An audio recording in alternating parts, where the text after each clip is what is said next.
Welcome to the Salmon Runs YouTube. Enjoy the video.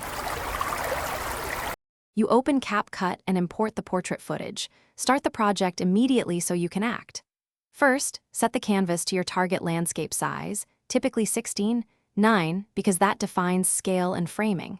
Make sure auto keyframe is off to avoid unintended motion. Then confirm clip resolution and frame rate match the project to prevent quality shifts. Once done, position your clip roughly centered. This gives a stable baseline before you start rotating or scaling for a clean landscape conversion. You now rotate and reframe the clip to fill landscape. Apply a -90 degrees or 90 degrees rotation if necessary, because portrait becomes landscape by turning the frame. Once rotated, increase scale until the sides fill the 16:9 canvas, but be careful. Excessive scaling can crop your subject.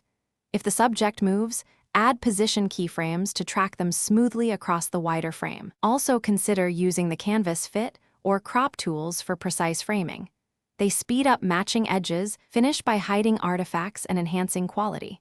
Add a blurred, scaled background layer or duplicate the clip behind to cover any pillar box gaps, because it looks cleaner than black bars. Then stabilize shaky footage, tweak color and sharpness, and export using the 16:9 preset with a suitable bitrate to preserve detail. If you see quality loss, make sure your original resolution supports the crop and choose a higher export bitrate or lossless codec. One tip: if framing slips, check keyframes first. They're usually the cause. Thanks for watching. Consider subscribing if we helped you.